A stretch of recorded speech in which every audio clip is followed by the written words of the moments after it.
Olá, meu nome é Gabriel Sontag, sou pastor da Igreja Evangélica Luterana do Brasil. E você está prestes a assistir um vídeo chamado Ser Pastor na Pandemia, que faz parte de um projeto feito para o Facebook neste período de quarentena, onde são trazidos textos de pastores, teólogos e leigos do passado que enfrentaram dificuldades nos seus tempos e tiveram uma contribuição teológica sobre sofrimento e temas que envolvem esses períodos difíceis da humanidade. Nós trazemos para o bate-papo esses textos e começamos com o texto de Lutero. O texto de Lutero, 14 Consolações, que está neste livro. O volume 2 das obras selecionadas de Lutero está em português, um texto das 14 Consolações de 1520, em que Lutero endereça uma carta ao seu grande amigo Frederico da Saxônia. Esses primeiros vídeos que você vai assistir são relacionados a este texto, onde trazemos para um bate-papo o pensamento profundo de Lutero sobre o tema do sofrimento e como também Deus trata com o bem e o mal, ele nos abençoa. Aproveite esse vídeo. Como o vídeo foi pensado para o Facebook, haverá momentos de interação com as pessoas que estão nos comentários, estão chegando, mas é um momento também de a gente refletir sobre temas importantes neste período de quarentena. Que Deus te abençoe com este conteúdo e que possa também favorecer e ajudá-lo na reflexão teológica neste período de quarentena. Aproveite também para curtir o canal e seguir esse conteúdo trazido com muito carinho para esse período de quarentena, período de pandemia. Que Deus nos abençoe através da sua palavra e também das experiências de nossos irmãos na fé durante o caminhar da história. Aproveite o vídeo. Bom dia a todos. Olá, como é que vocês estão? Aqui é o pastor Gabriel Sontag, estou iniciando essa live do projeto Ser Pastor na Pandemia. E hoje vamos falar sobre o bem e o mal à esquerda, né? À esquerda. Ou seja, Lutero vai falar um pouquinho sobre inimigos, né? A gente vai ver quem são esses inimigos, como ele se manifesta nesse texto aqui e o que Lutero vê de bênção e de mal dentro desse contexto, né? Como quem já acompanhou sabe, Lutero ele extrai bênçãos tanto dos males como das bênçãos. Legal? A gente tem aqui nessa live de hoje o tema inimigos, né? E a título de informação, né, apesar que isso não chega nem a ser um tema do que nós vamos ver hoje, né? Talvez alguém olhe esse tema à esquerda, depois vai ver o próximo, que é à direita, né? E talvez possa causar alguma confusão política, né? Eu faço questão de falar isso porque de fato não é, né? Não tem nada a ver com questões políticas, não tem nada a ver o fato de um estar de um lado, outro do outro, que um é o que deve ser seguido, o outro deve ser seguido, né? Não é essa a proposta de Lutero, até porque isso é posterior a Lutero, esse discurso, né? Então aqui hoje nós vamos falar sobre inimigos, e daqui a pouquinho eu vou dar uma introdução sobre esse assunto, né? E a gente vai ver que inimigos aqui é um grupo específico, né? Não é seu inimigo da escola, o seu rival, né?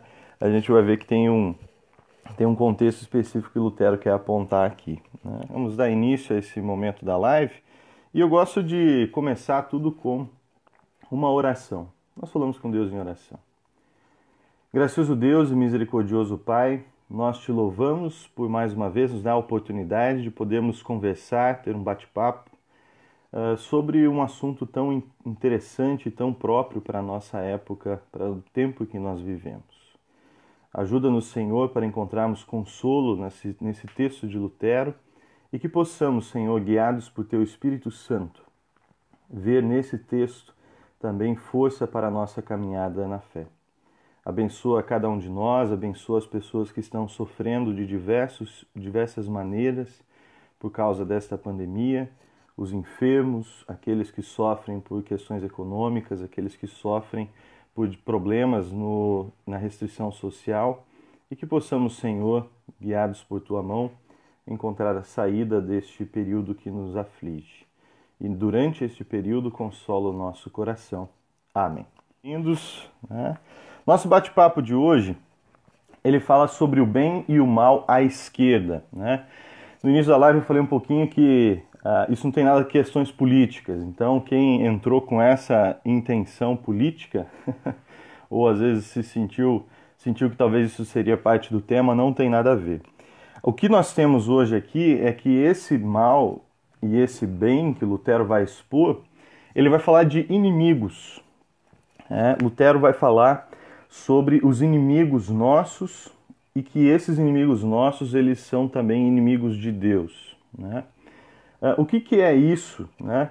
Significa que o meu amigo da escola, que eu não me dou bem, o meu inimigo, né? Aquela pessoa que eu não gosto no trabalho, na vida, alguma pessoa que eu tenho uma inimizade, ela é um inimigo de Deus também só porque ele é meu inimigo. E aqui, na verdade, o caminho é inverso, né? Os inimigos de Deus são os nossos inimigos, né? De uma certa forma.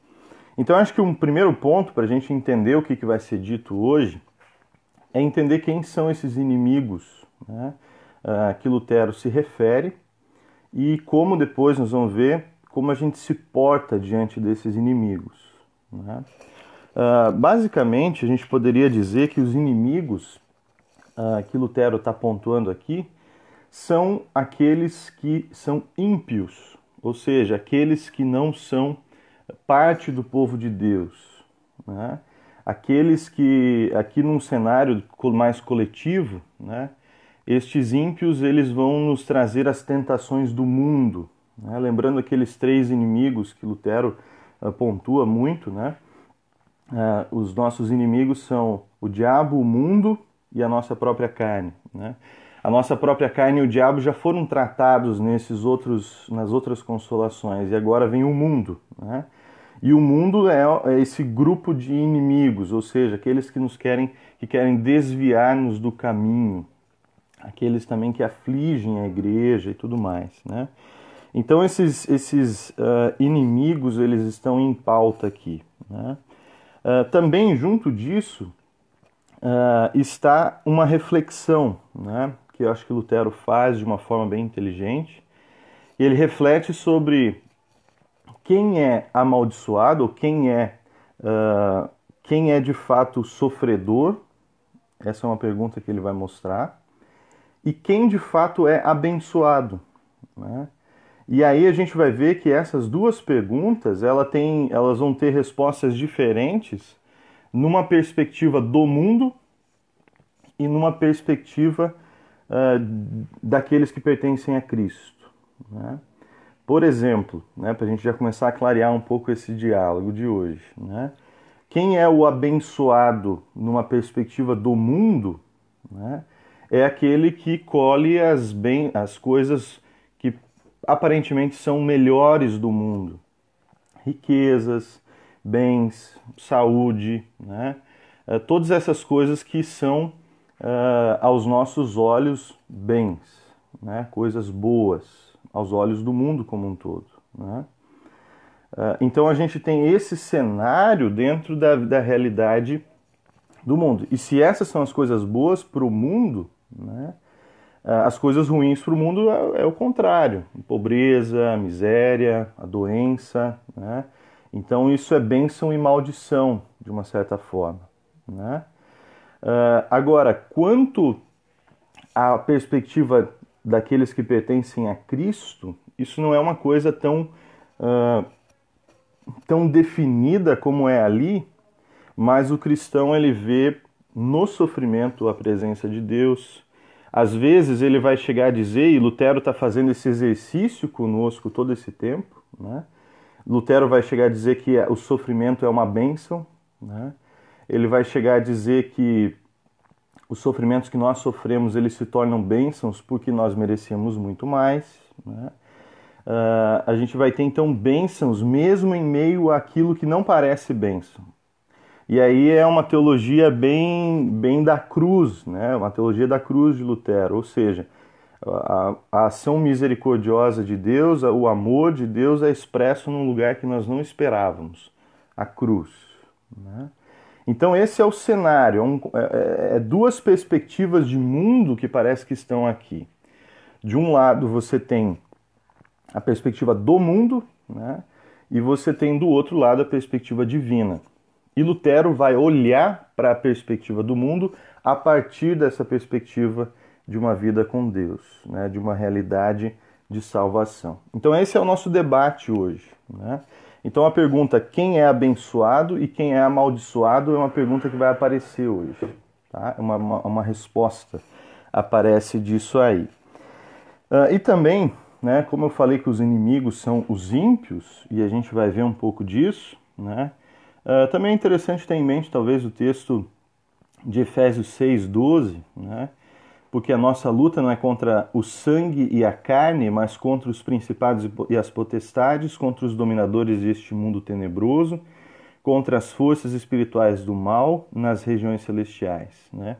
Então aqui isso também está em evidência quando a gente vê a obra de Cristo, tá? Então todo esse é o nosso cenário, tá? Então a gente tem um cenário aí de uma perspectiva de bênção e maldição do mundo, uma perspectiva de bênção e tristeza na perspectiva divina, e a gente vai ver Lutero olhando para essa realidade a partir desta, né? A partir da realidade divina ele observa a realidade dessa perspectiva do mundo, né? De bênção e maldição. Muito bem, deixa eu dar um bom dia aí para algumas pessoas que entraram, né?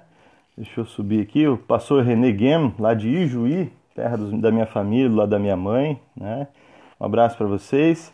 Marcileia Litke, né? Seja bem-vinda, Deus abençoe. A Penha, seja bem-vinda. Bom dia, pastor Gabriel, a paz de Jesus Cristo, a paz de Jesus para vocês também. Elisângela, lá de Santo Antônio, seja bem-vinda. Laudiceia Kampke, seja bem-vinda, bom dia. Daiane Cristina, seja bem-vinda. Nilza, seja bem-vinda. E Eric, seja bem-vindo também, né? Todos sejam muito bem-vindos a esse nosso momento de meditação, de bate-papo aí com Lutero. Muito bem. Vamos começar? Vamos começar com a imagem do mal, ou o mal à esquerda, né? Então a gente um pouquinho já definiu quem são os inimigos que estão em evidência aqui. Então os inimigos são, de uma maneira assim bastante simples, né? Os inimigos são os ímpios, ou seja, aqueles que ainda não foram, não se reconciliaram, talvez seja um termo interessante, né? Não viveram a reconciliação com Cristo, do perdão dos pecados, da fé, estão afastados de Cristo, tá? Esse é a nossa primeira perspectiva. E isso vai estar assim agora, Lutero vai fazer uma caminhada por esse tema de uma forma muito interessante. Então vamos lá. A primeira coisa que Lutero pontua sobre os nossos inimigos é o que eles querem.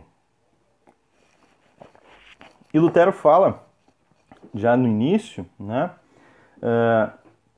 de que os nossos inimigos, né, os inimigos de Cristo, os inimigos do povo de Deus, esses inimigos, eles desejam o mal do povo de Deus, né? Então, vamos dizer assim, Lutero já começa, e isso é comum em Lutero, quem já chegou até aqui, acompanhou outras lives, vê que Lutero ele tem muito esse discurso, né? O que é o mal que me acontece? É sempre menos do que poderia ser. Então, se o mal que o meu inimigo causa a mim, né, o mal que os inimigos da igreja, os inimigos de Cristo podem causar para os filhos de Deus, este mal sempre é menor do que poderia ter sido, né? Eles não vivem uma total liberdade para nos causar mal. O mal que nos acomete é pequeno em comparação ao real desejo que eles têm de agressividade contra aquilo que é o povo de Deus, né? E aí a gente tem alguma perspectiva bíblica, talvez junto disso, né? Cenas bíblicas em que a gente vê uma inimizade pelo povo de Israel, que ela se manifesta também numa inimizade contra Deus, né? Lembrando que o Antigo Testamento, isso era muito próximo do que acontecia, né? Ou seja, quando você tinha uma luta, uma guerra, era uma guerra também de um Deus contra o outro. Essa perspectiva que está dentro daquelas batalhas também, né? Então, quando o povo de Israel é destruído, né, Deus mesmo, o nosso Deus diz, ó, eu deixei, né, não que ele perdeu para um outro Deus, apesar que ele tem orgulho do seu nome e não quer que o seu nome seja destruído entre os povos, né. Então a gente tem cenas bíblicas, né, por exemplo, aquela cena com, se não me engano está em Reis, né, em que o profeta Isaías, Reis ou Crônicas, em que o profeta Isaías, eles estão sofrendo um ataque da Síria e vem um líder, um general lá e vem e zomba, né? Zomba do Deus de Israel, dizendo que os deuses de nenhum outro povo conseguiu defender eles e vocês, e aí só sobrava Jerusalém, muitas cidades já tinham sido destruídas, né? E aí ele chega nos muros de Jerusalém e fala, olha, o Deus de vocês não vai conseguir defender vocês da nossa fúria. E naquela noite, Deus destrói aquele exército, né? Se não me falha a memória, era em torno de um número alto, uma coisa de em torno de 200 mil homens dos soldados assírios que morrem naquela noite por uma ação divina. Então, quando eles saem, o povo preso em Jerusalém com medo, eles dão uma olhada para fora e encontram um acampamento dos inimigos destruído, né? Ou seja, ali tem essa inimizade muito visível, né? O deboche contra o Deus de Israel, né? Então ali é uma relação que a gente poderia olhar assim, o ímpio, né? Aquele povo pagão, diante de um Deus, diante de uma zombaria, de uma agressão, de uma destruição ao povo de Deus, né? Isso tudo é muito forte no texto bíblico também, né? Então eles querem o nosso mal, é uma certa forma, esse é o mal que Deus impede que nos aconteça. Deus impede que o mal nos destrua, né? Deus impede que o mal nos faça, que os nossos inimigos tenham poder de nos destruir totalmente, né? E, de novo, né, relembrando o povo de Israel, mesmo quando eles são completamente destruídos no exílio da Babilônia, ainda sobra um renovo, ainda tem uma esperança. E 70 anos depois, Esdras volta, a história de Esdras e Neemias mostra a reconstrução de Israel, né? Muito bem, deu para entender esse primeiro ponto, né? Porém, quando agora a gente vê essa caminhada de Lutero, ele não vai ficar só nesse tema, ele vai passar para um próximo tema que é muito interessante, né? Ele vai olhar para os sofrimentos, porque lembra que esse texto é uma consolação para alguém que está sofrendo. E agora Lutero olha para o sofrimento que o outro está passando, ou seja, que o inimigo passa. Qual é o sofrimento que o inimigo passa e qual é o sofrimento que Lutero se refere à realidade do príncipe Frederico que ele está tratando e está enviando essa carta. Ou seja, aqui a gente tem males físicos, que é a doença, que Lutero já em outros momentos falou que eles são aliviados pelas bênçãos que Deus nos dá e nos mostra. Agora ele olha para o sofrimento do outro, o sofrimento dos ímpios, né? E qual é o sofrimento que os ímpios têm? O sofrimento dos ímpios é a escravidão do pecado, né? O terror na consciência, a consciência que não fica nunca tranquila, e uma convivência, uma vida de inimizade com Deus, né? Lutero mostra para nós que a distinção que ele quer mostrar aqui, que ele quer falar aqui, é que aqueles que são inimigos de Deus, aqueles que são ímpios, né, eles sofrem muito mais do que simplesmente sofrimentos físicos. Eles têm terrores de consciência, terror de uma alma que não se acalma, né, que não encontra uma paz que só Deus pode dar. Eles são escravos do pecado, dos desejos, né, dos desejos da carne, isso aparece muito também, né? Então, assim, você tem um cenário em que aquele ímpio, ele é... E aí vem essa tentativa de Lutero de nos mostrar, ele é digno de pena, né? De dó, de misericórdia, de tristeza, porque ele é um sofredor ainda maior do que eu na minha enfermidade, ele lembra de Frederico. As nossas enfermidades são pouco comparado aos terrores que uma vida sem Deus, sem Cristo, ela é, né? Então isso é muito forte assim dentro desse discurso de Lutero, né? O terror de viver uma escravidão do pecado e estar sujeito à ira de Deus pela inimizade, né? Lutero fala que se alguém tentasse amaldiçoar alguém, nenhuma maldição seria pior do que essa, né? Ia ser difícil você conseguir. Se o mundo inteiro amaldiçoasse ou maldissesse, né, como ele coloca, nada pior poderia ser desejado, né? Uma inimizade com Deus e uma escravidão do pecado, né? Isso é muito interessante se a gente for pensar o que de fato nós estamos observando aqui e o que de fato a fé em Cristo nos liberta. Quando fala que a verdade vos libertará, hoje eu vi essa frase de novo numa reportagem que não tinha nada a ver com a verdade que o texto bíblico quer mostrar, né? Mas a verdade de Cristo, ela liberta do quê? Da escravidão do pecado. Jesus é aquele que levou o cativo o cativeiro, né? Ele é aquele que destrói aquilo que nos segura amarrados no pecado.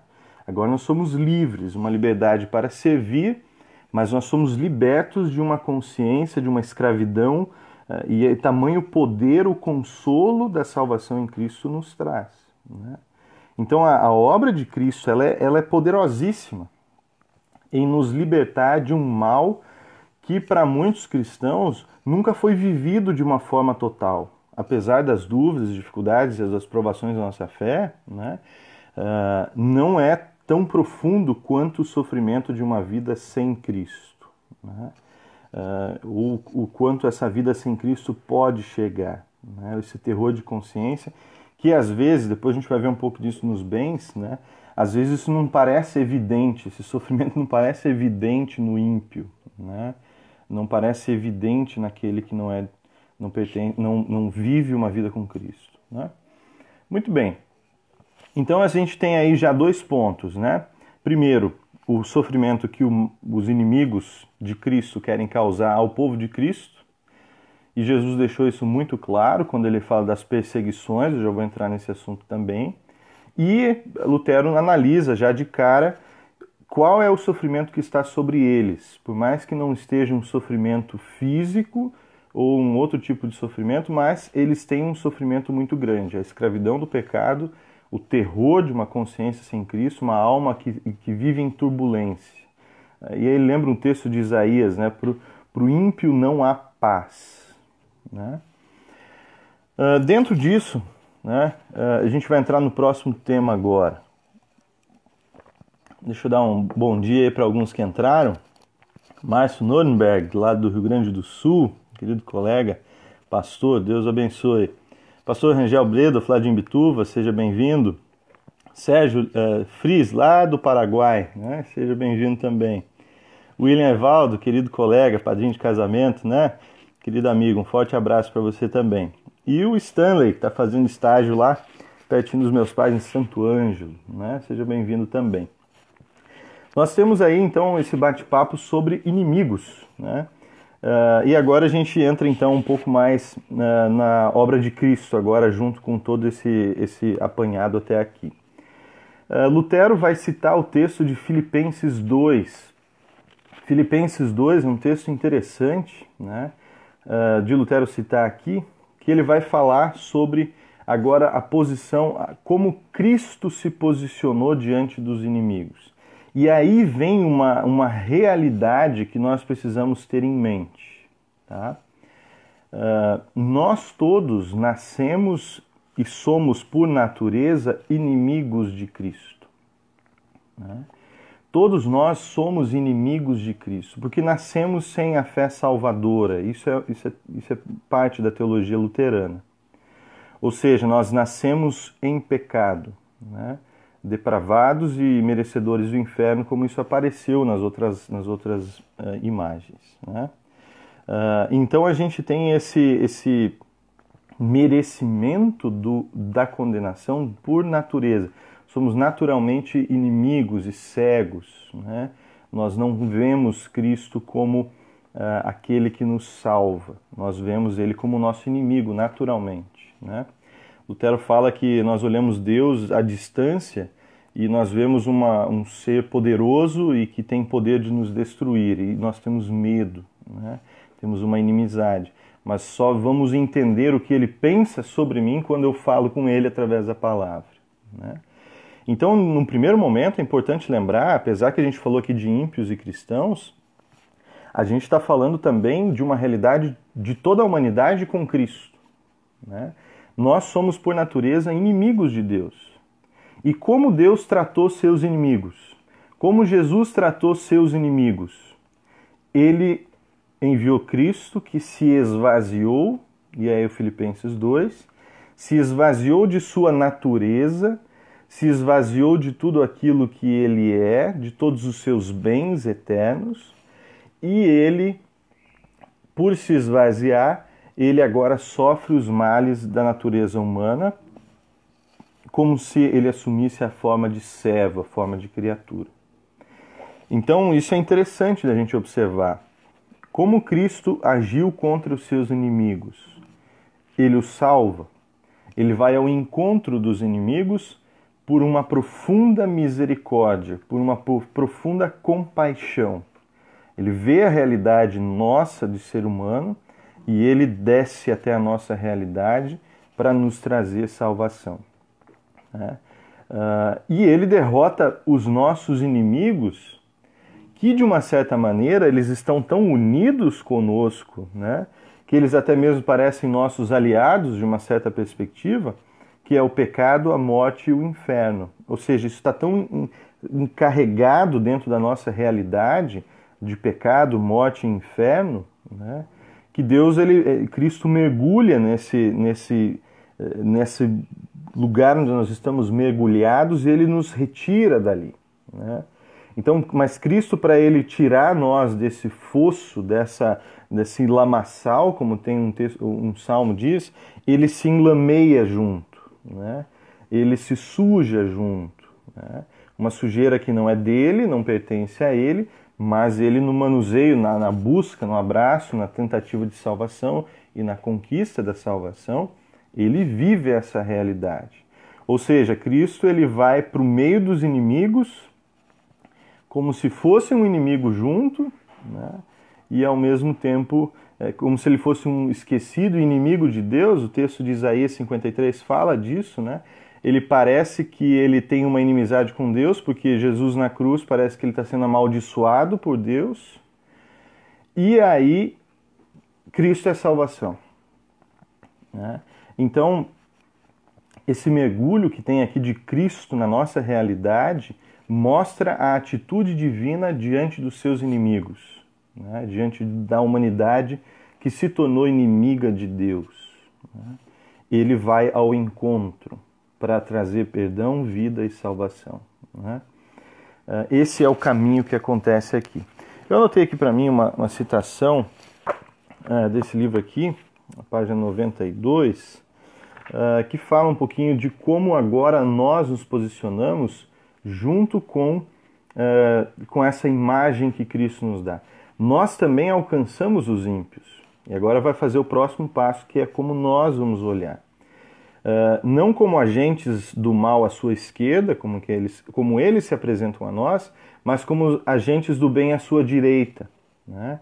Procurando o bem deles em lugar de lamentar os nossos ferimentos. E essa perspectiva agora vai ficar visível para Lutero. Aqui Lutero usa algo que Agostinho usa, né? Esse livro aqui ajuda a lembrar. Agostinho faz essa distinção, primeiro Cristo se apresenta como Salvador e depois ele também pode se apresentar como exemplo, né? Não um exemplo de nós sermos salvadores, né? Mas de um exemplo também de coisas que nós olhamos para Cristo e também buscamos fazer. Cristo também é um exemplo, né? De uma certa forma limitada, né? Não é um exemplo ao ponto de nós sermos salvadores de outros, né? Mas um exemplo daquilo que ele fez e seguimos os seus passos, o seu caminho. Ele é o nosso bom pastor, como é o tema desse final de semana no calendário litúrgico, né? Então a gente tem aí Cristo assumindo a forma de servo, salvando a humanidade, e agora ele nos ensina a olhar para os nossos inimigos com misericórdia e compaixão, e não com raiva e destruição, né? Isso é muito reservado a Deus no juízo final, né? Essa ira divina, ela é reservada sempre a Deus, né? Deus usa instrumentos de ira no Antigo Testamento, né, para punir aqueles que causaram destruição ao povo de Israel. Por exemplo, a Babilônia é destruída, né, pelos persas, né, por aquelas guerras todas que acontecem, né, e Deus diz que ele está punindo os povos, né, mas essa punição ali tem uma imagem que nos remete também ao juízo final. Quando Deus realmente destrói os seus inimigos, que não aceitaram a sua misericórdia, né? Isso é uma realidade final, uma realidade escatológica principalmente, né? Então tem todo esse contexto aqui. Então a gente tem aqui agora o exemplo de Cristo como algo que nós iremos também fazer. E Cristo expressa isso no seu ensino. Ou seja, quando Cristo nos fala dos nossos inimigos, Cristo ele chora pelos seus inimigos, por aqueles que vão colocá-lo na cruz. Ele lamenta por eles, né? Em 2 momentos ele chora diante de Jerusalém, Jerusalém, Jerusalém, que matas os profetas, ou seja, aquele desejo que não foi, que Deus expressou misericórdia por Jerusalém enviando seus profetas, e eles destruíram os profetas, calaram os profetas. A gente tem Cristo na cruz lamentando, não sabem o que fazem. A gente tem Cristo ensinando a orar pelos inimigos e por aqueles que vos perseguem, né? Se alguém te bate uma face, entrega a outra. Então tudo isso está presente dentro do ensino de Cristo. Como nós nos portamos diante dos inimigos? Nós aguardamos que a justiça, ou seja, que o mal que ele inflige, que ele causa sobre nós, seja vingado não por nossas mãos, mas pelas mãos do próprio Deus, né? Então isso que está aqui por detrás de toda essa imagem. Ou seja, nós vemos, e aí volta o início daquela outra parte de Lutero, nós vemos o nosso inimigo, qual é o real sofrimento dele, e nós não podemos ter outro sentimento senão o que orar por ele, porque ele está perdido em comparação ao que ele pode ter com Cristo. Então o nosso inimigo, ele é, de novo, volta aquele discurso, ele é digno da nossa misericórdia. Porque se nós nos dermos conta o que esse nosso inimigo, ou seja, esse que não crê em Cristo, esse ímpio, esse que odeia Cristo, que tem raiva de Cristo, o que está reservado para ele, né, por essa escravidão do pecado, eu preciso ser sincero, eu preciso orar por ele, eu preciso... E aí vem o desejo de Paulo e Moisés. Lutero cita 2 episódios, a de Paulo está em Romanos 9, no início, versículo 3, se ali Paulo ele olha assim, meus inimigos, eu queria dar a minha vida por eles, por aqueles que são do meu sangue, da minha pátria. Eu queria morrer por eles para salvá-los, porque são ímpios, porque eles não veem a realidade da salvação, né? Então, orar pelos nossos inimigos. E esse orar pelos inimigos precisa passar pelo exercício de saber o que é ser amaldiçoado, o que é o que é sofrimento, né? E lembrando aquelas 2 perspectivas de mundo agora. Ou seja, se para o mundo amaldiçoado é quem sofre, é quem passa por miséria, é quem passa por doença, é quem perde tudo, isso para o mundo é perda, nós vamos ver que o cristão ele está muitas vezes no sofrimento, na perda, né? Mas o que é terrível para o texto bíblico não é perder os bens, não é perder, que nem diz Lutero no hino, né, Castelo Forte, né, os bens, a vida lá, que tudo se vá, proveito não lhes dá. Porque o que ele se agarra é aquilo que o mundo não pode oferecer, que é a herança divina, o céu. E quando eu me dou conta que o meu inimigo, dentro desse contexto que nós mostramos aqui, ele é alguém que não tem essa herança divina, e ele vive uma escravidão e uma tristeza, um terror de consciência, nossa, eu preciso ir ajudá-lo. Esse é o caminho, né?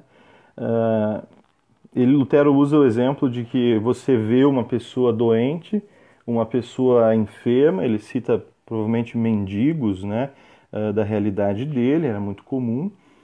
Pessoas doentes que não conseguiam mais trabalhar, com isso perdiam seu emprego, perdiam seus bens, perdiam tudo, né?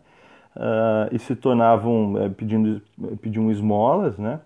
E ele olha para aquela situação, ele fala: você olha para essas pessoas com feridas, com inflamações, com doença, uma enfermidade terrível aos olhos, e você deve olhar para aqueles que aparentemente não têm nenhuma doença física, mas estão sem Cristo, a alma deles está assim, né? E se você se sente compassivo ao ponto de dar uma moeda, ou às vezes ajudar aquela pessoa que está enferma naquela realidade física tão depravada, tão difícil, muito mais nós também devemos olhar também para aqueles que têm a sua alma naquele estado, né? Porque o cristão, por mais que ele tenha o seu corpo cheio de chagas, de enfermidade, a sua alma ela é renovada pela obra de Cristo, né? Ela é viva, ela é lavada pelo sangue do Cordeiro, que cura as nossas feridas. Pelas feridas de Cristo fomos sarados, né? Beleza? Deu para entender esse primeiro ponto aqui, a questão do mal, né? Esse amor que, aí Lutero vai concluir, esse amor que fez Cristo, inclusive, descer ao inferno por nós, é também o amor que deve também nos motivar na nossa vida a também olharmos para os nossos inimigos e orar por eles e querer o bem deles, querer que eles encontrem Cristo acima de qualquer coisa. Muito bem, deixa eu dar um bom dia aí para algumas pessoas que entraram. Deixa eu ver aqui, o Sávio entrou, seja bem-vindo, né? Membro da nossa congregação aqui. O Valdeci também entrou, lá de Santo Antônio, seja bem-vindo. Jonathan Schultz, que está fazendo estágio aqui no nosso distrito, lá no município da Serra, né, aqui na Grande Vitória, seja bem-vindo. Yuri Tauan, seja bem-vindo. Gessiane, membro aqui da nossa congregação, também quase minha vizinha, né, pertinho aqui na nossa rua. O Myler também entrou, né, Myler que já terminou, acho que o estágio, ou está fazendo estágio, não me lembro agora, né. E o Cadu, também lá era de São Paulo, nem sei por onde você anda, Cadu. Um abraço para vocês aí, para toda a família. Maicon também entrou agora, sejam todos muito bem-vindos, né? A gente falou um pouquinho sobre o mal à esquerda, ou seja, os inimigos de Cristo, né? E como esses males deles, qual é o mal que eles sofrem, né? Agora eu passo de imediato, a não ser que vocês tenham alguma pergunta, se tiverem pode mandar nos comentários aí, né? Nós vamos passar então para a imagem o bem à esquerda, né? Que é a nossa próxima imagem aqui de Lutero, né? Deixa eu passar aqui até onde está. Essa próxima imagem, agora nós vamos ter uma visão, eu diria, muito real, né? Isso que a gente viu no mal dos ímpios, o mal dos inimigos de Cristo, né? Não está tão visível aos nossos olhos, por isso o exercício que Lutero fala, né? Mas agora a gente vai se colocar e vai ver aquilo que é muito visível aos nossos olhos e que nos confunde. E aí volta a ideia, né?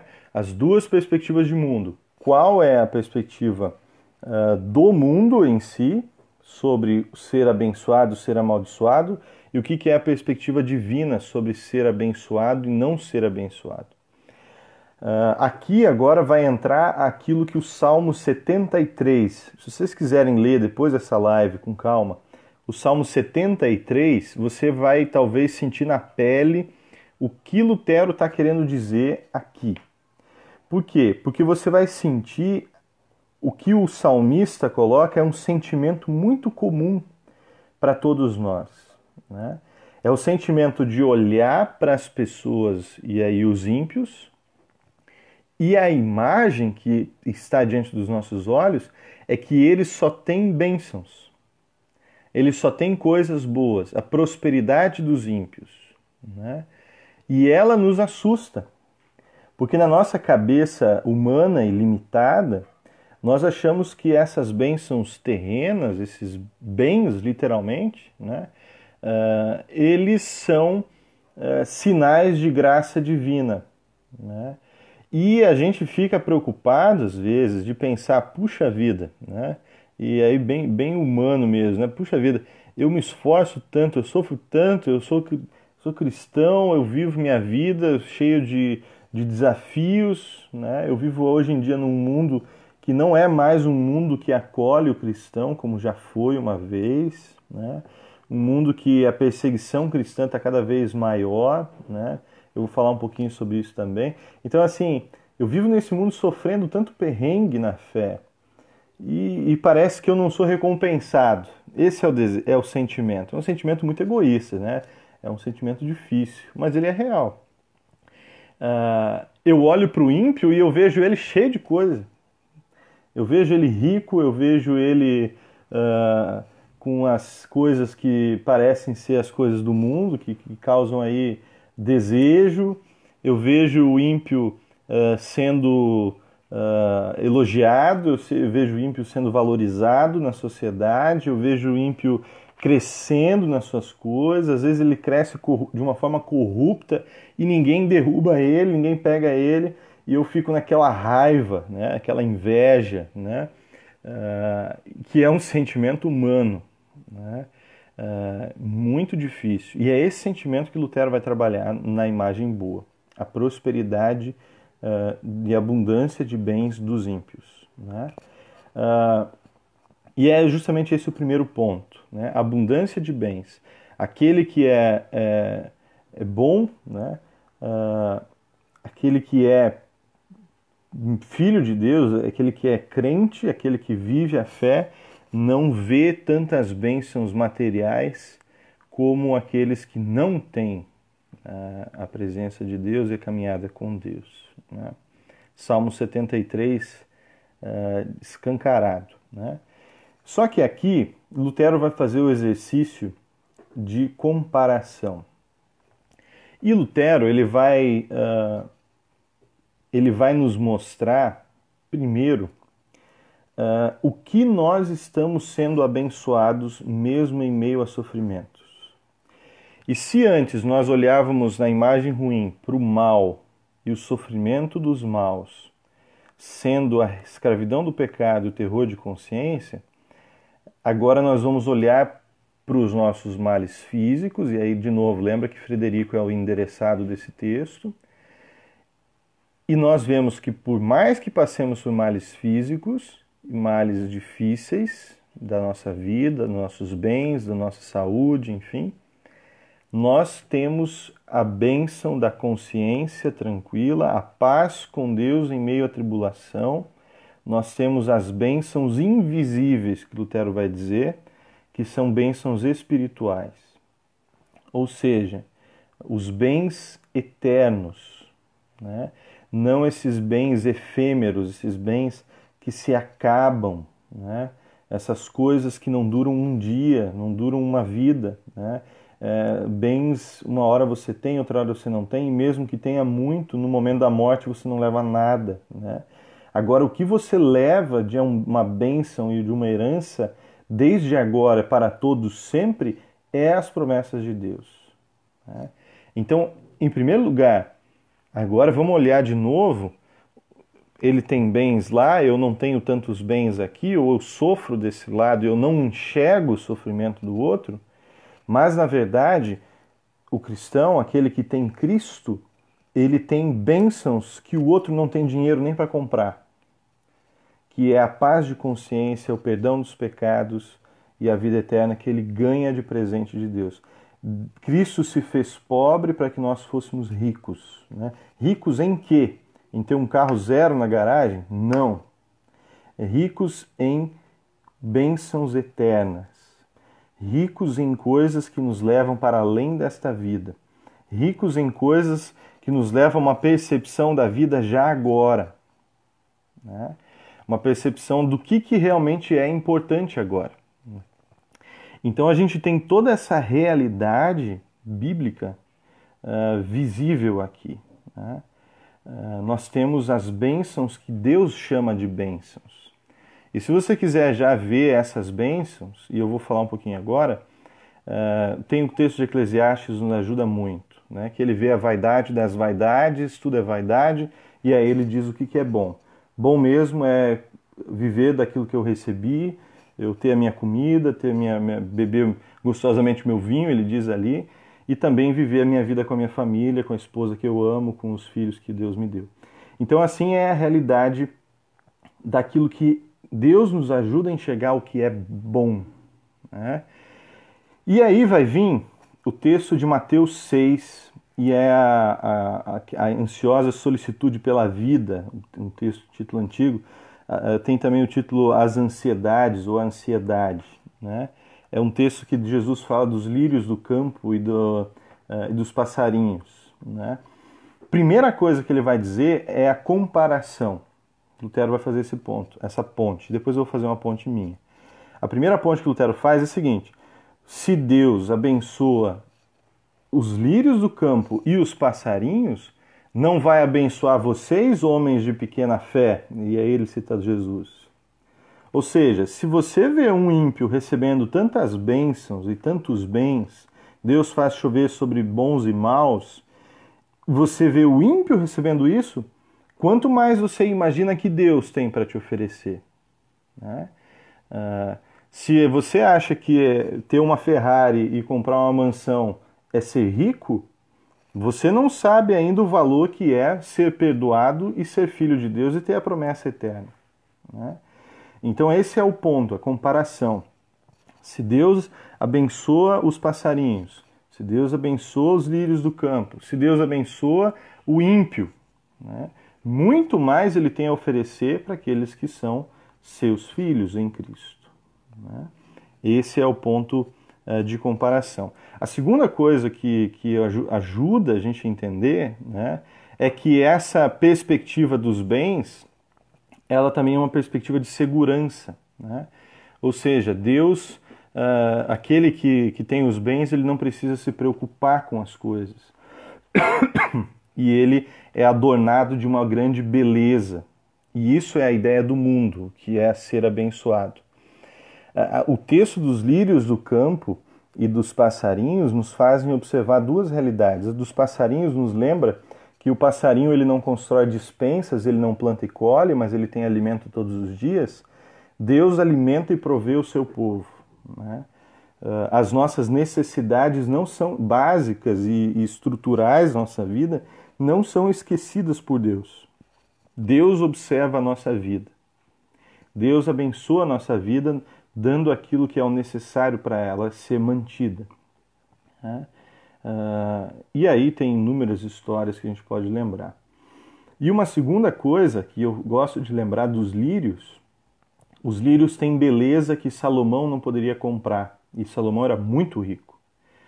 E essa beleza, né, Deus nos faz olhar para as coisas belas da vida, aquilo que é realmente belo, né, aquilo que Ele chama de belo. Deus chama de belo a família. A família é bela, ela tem uma beleza que preenche o coração de alegria. Na beleza há alegria, há satisfação.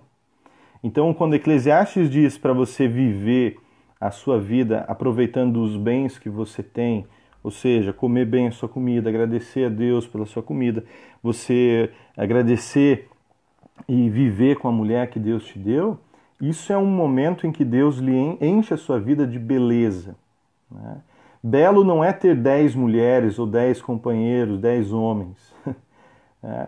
Na relação do sexual, que é muito, vai entrar um pouco aqui depois, né? Bem não é isso, né? Você está na companhia de pessoas que transformam a sua vida em uma busca incessante por beleza, né? Uma ostentação. Ostentação é vazia. Ostentação não tem graça. Ostentação é coisa que os ímpios se preocupam. Deus te deu coisas muito mais belas do que isso. E, por mais que elas não pareçam belas diante desse cenário do mundo, elas são belas. A minha esposa é a mulher mais linda do mundo. Não por causa das comparações que o mundo quer fazer entre beleza e beleza, mas porque o amor que Deus deu para o casamento me faz ver uma beleza que outras pessoas não vão ver. a beleza do amor e da vida que Deus nos dá, né? Eu não vou ver a beleza, né? E aí vem Provérbios, né? Falando do alimento, que lembrando dos passarinhos, né? É melhor uma casa onde há só pão seco e tem paz, do que uma casa cheia de banquetes e turbulência, e guerra, e brigas, né? Provérbios vem da experiência humana, ou seja, isso é visível, né? Muito bem, feito essa ideia de Mateus 6, eu fiz uma apresentação desse texto em uma das lives na Hora Luterana, tá? Ano passado, se não me engano, ou início desse ano. E, bem, fica salvo lá se você quiser ouvir um pouco mais sobre Mateus 6, tá? Na página da Hora Luterana no Facebook. O próximo ponto, então, a gente tem até aqui o que é ser abençoado, né, na pergunta. É ter um monte de bens? É ter um monte de coisas? Não. Ser abençoado é ter as bênçãos eternas que Deus promete aos seus filhos. Isso é ser abençoado. E os bens materiais, eles não estão no mesmo nível que as bênçãos espirituais. Portanto, mais rico é aquele que tem perdão e vida em Cristo. Beleza? Próximo ponto. Os males deles, né? Por isso que aqui Lutero faz uma explicação porque ele diz que esse mal aqui que a gente está vendo são os males do mundo. Porque aqui tem as tentações, né? E aí vem aquilo que parece ser os prazeres do mundo, né? Os vícios, as tentações, né? Provocando o desvio dos crentes. Por isso que Lutero, de novo, lembrando, Lutero fala que nós temos 3 inimigos: o diabo, o mundo e a nossa própria carne. Ou seja, aqui nós estamos falando do mundo. Os outros 2 a gente falou em outras lives. Então a gente tem aqui o mundo sendo tentador, tentando a coisas que parecem ser boas, mas são menos do que aquilo que Deus deu, né? Cumprir mandamentos, por exemplo, é sofrido por um lado? Mas ele é mais prazeroso do que andar fora deles. É visível isso, né? Leiam Provérbios, os primeiros capítulos, vai falar dos 2 caminhos de vida e caminhos de morte. O caminho de vida é ouve os pais, que ensinam basicamente os 10 mandamentos, e o caminho do mal, que leva à morte, esse caminho é daqueles que não obedecem nada e causam mal e sofrimento aos outros. Uma hora o caminho deles acaba com morte, né? Sendo que o caminho daqueles que ouvem pai e mãe é caminho de vida. Interessante, né? A gente tem então essa realidade, o mundo querendo derrubar a nossa vida com Cristo, né? Ele faz isso nos desviando para pecados, né, para tentações específicas de prazeres, de aceitação num ambiente diferente, de negar que existe uma vida graciosa dentro daquilo que Deus ensina, e, acima de tudo, nos leva para longe de Cristo, né? Deus não existe alguém que nos dê uma moral, não existe alguém que nos dê regras para a gente caminhar. Esse é o discurso, né? Tudo pode, tudo deve ser feito, nada é proibido, nada é ilícito, né? Esse é o discurso do mundo. Nada que não passe, tudo passa pelo desejo da carne, da riqueza, do poder, de tudo que você pode imaginar, né? E o crente, o cristão, ele vai ter, em contraste com esses prazeres, dores, né? Em muitos momentos, né? Às vezes dores evitadas por causa de sair disso, né? Ontem, conversando com meu colega, pastor Martinho, né? Ele estava falando de um filme sobre drogas, e eu me lembrei de uma situação que eu já vivi, né? Eu já vivi amigos meus, né, no tempo de escola, que me ofereceram drogas. E eu lembro assim o quanto foi difícil dizer não. Sabia desde criança que não era bom, não é certo e tal. Mas é duro porque é um sofrimento que você tem que sair do grupo. É um grupo que vai te excluir, é um grupo que vai te botar para fora, você não vai ter mais o mesmo papo, você não vai participar mais dos mesmos encontros, você se auto-exclui. Esse é um sofrimento? Por um lado mas ele tem um efeito mais positivo. Na época, eu dou graças a Deus, eu estava já me preparando para o seminário e eu saí disso, né? Mas teve um romper de amizades, né? Uma dificuldade de não poder mais caminhar junto, né? Não em todos os lugares, né? Então esse é um sofrimento, assim como tem outros, né? Parece dor, parece, nossa, eu abri mão de coisas boas, abri mão de prazeres, abri mão de amizades, enfim, parece um sacrifício. E de fato talvez seja, mas aquilo que é a bênção que está por detrás daquilo que eu decido por aquilo que Deus me deu para decidir, isso é 1000 vezes maior. Isso é muito maior. Então há bênçãos, que aí Provérbios Eclesiastes nos ajuda muito, há bênçãos que todo mundo vai dizer para você que ali não há bênção, e existe, né? E aí na casa de pessoas simples eu vivo isso, né? Às vezes na casa de pessoas simples você vive um ambiente tão acolhedor, tão feliz, tão gracioso, um discurso de que eu como pastor agora já há quase 3 anos, entrando no 3º ano, né? Como é profundamente marcante você entrar na casa de uma pessoa que ela vive num barraco, né? Uma situação de tristeza, uma situação de miséria quase, e essa pessoa dizer assim, eu dou graças a Deus pelo aquilo que eu tenho. Nossa, isso é uma mudança de perspectiva, né? Porque às vezes você entra na casa de alguém que tem sobrando e nada tá bom. Eu sou assim às vezes com a minha vida também, né? Mas quando você entra na casa de uma pessoa que não tem quase nada, né? E essa pessoa diz que ela é grata a Deus por tudo que ela tem e ela dá um sorriso, né? Um sorriso assim marcado pela idade, pelo sofrimento que passou na vida e dá um sorriso agradecendo a Deus por tudo que tem, isso é impagável, né? Isso é impagável.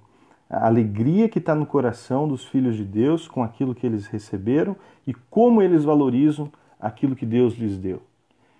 Às vezes, em alguns momentos na vida dessa pessoa que eu me lembro agora, às vezes, em alguns momentos da vida dela, Jesus era a única coisa que ela tinha. E ela nunca tira o sorriso do rosto. É incrível, é transformador estar na presença de uma pessoa assim, né?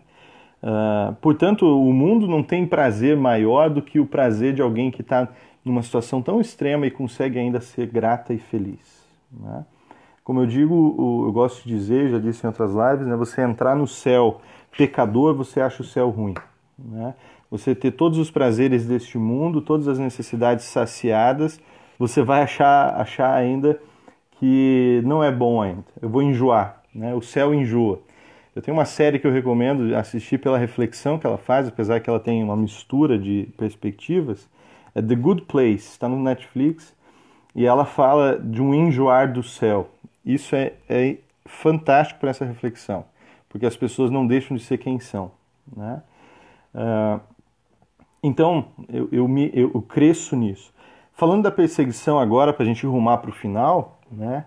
E da adversidade, quando o mundo não consegue nos levar para esses prazeres, ou seja, quando o mundo, no termo que Lutero usa aqui na tradução, ele não seduz, ele agride, ele destrói, ele causa sofrimento aos filhos. Até nos maus exemplos eles tentam nos seduzir, e aí vem a perseguição, né? E eu quero um discurso breve aqui, né, mas bem objetivo. Perseguição já significou e até hoje significa agressões, inclusive físicas, de intolerância, de agressão. Hoje no mundo morre mais pessoas vítimas de intolerância religiosa e perseguição à igreja cristã do que no tempo das grandes perseguições da igreja medieval. Morre muita gente por crer em Cristo hoje em dia. Fisicamente, morte, tortura, né? Tem instituições que fazem notícia disso, né? Instituições cristãs, Portas Abertas é uma que eu me lembro agora, né? Então a gente tem isso presente hoje, mas eu acredito que no nosso mundo ocidental a perseguição mais comum que a gente vive aqui é uma perseguição que destrói o discurso, e ele destrói com humor. O poder que o humor tem para destruir um argumento e uma perspectiva de vida é gigantesco esse poder. Lembram do bullying, né? A questão do bullying? Na minha escola, no tempo de infância, a gente vivia assim situações. O bullying, ele não precisa ser sempre agressivo. O bullying pode ser quando eu ridicularizo alguém. Eu ridicularizo uma característica física, eu ridicularizo uma forma dele se comunicar, eu ridicularizo alguma coisa dele e ele se sente nu, ele se sente derrubado, né? Você ser taxado de um argumento que te faz os outros rirem de você. Então isso é um poder destruidor. E no mundo hoje ocidental, a gente tem o humor como uma destruição do nosso argumento, ou seja, da nossa realidade de fé. Ou seja, aquele discurso antigo, o cristão é careta, né? Ele cresceu, né? Hoje ser cristão é sinônimo de ignorância em alguns contextos, é sinônimo de piada, né? Também por culpa de algumas lideranças cristãs, talvez, né? E talvez sim, mas também isso se expressa nessa perseguição daquilo que os inimigos, o mundo, faz com a igreja, né? Ponto positivo disso, né? A igreja, quando ela é perseguida, ela cresce, né? Foi assim, né? O sangue dos mártires, né? Dos que morreram, eles semearam, eles fortaleceram o crescimento da igreja no passado, né? Assim também, a perseguição que nós estamos sofrendo hoje, e sendo tudo muito objetivo agora, já mais para o final, também tem seu poder valioso, né? Eu acho que a perseguição que ridiculariza a igreja como um grupo de ignorantes tem feito a igreja refletir, né? Tem feito as pessoas buscarem um conhecimento maior. A ideia dessa live é justamente a gente trazer um texto mais denso, porque tem pessoas interessadas por isso, né? Hoje em dia se vende mais livros cristãos, ou seja, a gente vive um movimento de busca por algo mais sólido. Que bom, que bom. Tomara que continue assim. E muito disso é fruto dessa situação em que nós precisamos nos posicionar no mundo que nos questiona, né? Então essa busca por um alimento sólido daquilo que nós cremos, ensinamos, confessamos e reagimos do mundo, ela é importante, né?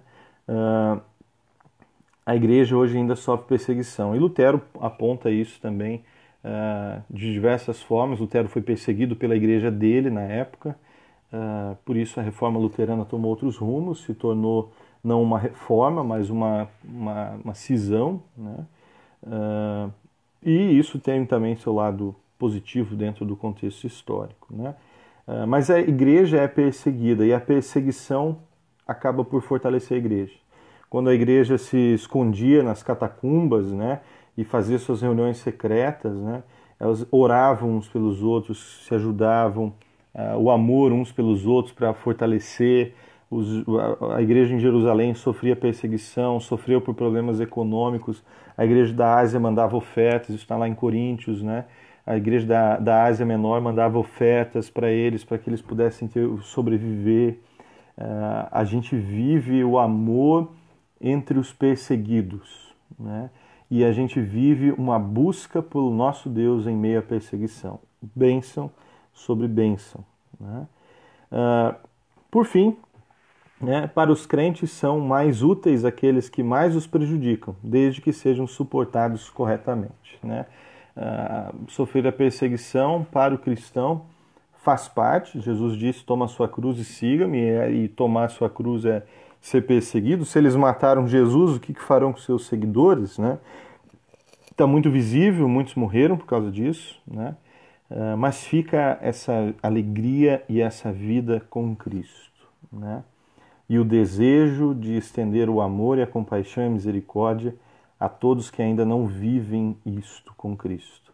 A vingança, a ira de Deus deixa para Deus.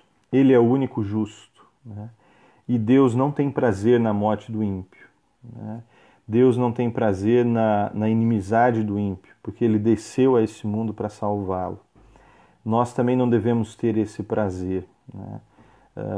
O ímpio sofre, ele sofre de coisas talvez piores, né? Não ter paz de consciência é pior do que não ter, às vezes, uma saúde ou o que comer, né? Então a vida ela é cheia de altos e baixos. Então a vida com Cristo ela traz bênçãos em meio à tribulação, coisas de que quem não tem Cristo às vezes não encontra, né? E não vai se sentir bem. Além de que somos em Cristo ricos com a riqueza que Ele nos deu, né? Vasos de barro carregando tesouros, é isso que nós somos, né?